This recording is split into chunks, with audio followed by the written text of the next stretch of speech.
এখন রাত বাজে 11:15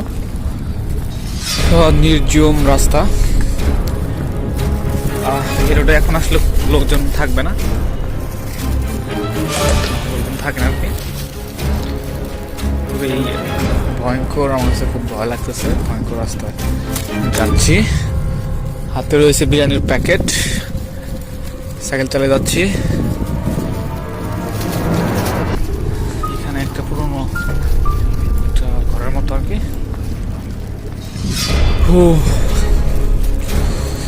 একদম রাস্তার স্ট্রেট, দুপাশে হচ্ছে বন।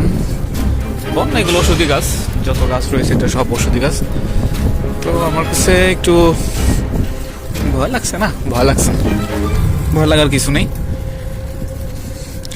এখানে মেন সমস্যা হচ্ছে এখানে মাঝে মাঝে কিন্তু দিনের বেলায় সজরও দেখা যায়, তারপরে হরিণ দেখা যায়, আরও বিভিন্ন প্রাণীগুলো দেখা যায়।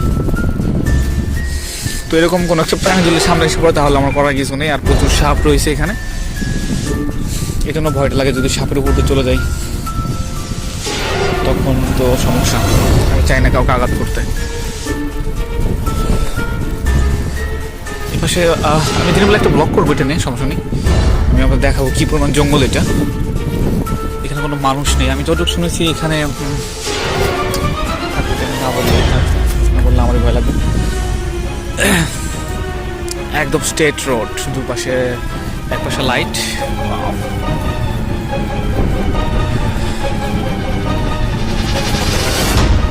রাতের বেলায় ভালোই লাগলো রাইড দিতে, আবার একদিন রাইড দেবো ইনশাল্লাহ রাতের বেলায়। পাশে শুধু বন, খালি শুধু গাছ আর গাছ। এখানে আসলে মূলত ভয়লা পাচ্ছি এটা যদি রাস্তার সামনে কোনো কিছু এসে পড়ে, মানে ঘুরে পারবে না। সদরও আছে, সদরও আমি একদিন দেখেছি। আর এখানে একদিন বৃষ্টির সময় আমি হেঁটে যাচ্ছিলাম, আমাকে সাপে দাবাল দিচ্ছিল আর কি, মানে সাপের কামড় দিতে আমি মেবি কামড় দিতে পারিনি, কিন্তু বুঝতে পারছিলাম কামড় দিয়ে পরে আমি দৌড়ে চলে গেছি। আমার ঘটনা, আমি এখানে একটা সদর এখানে ঠিক বৃষ্টির সময় সদরও দেখেছিলাম, জায়গাটা দেখে মনে পড়ে গেল। ওকে, আল্লাহ হাফিজ।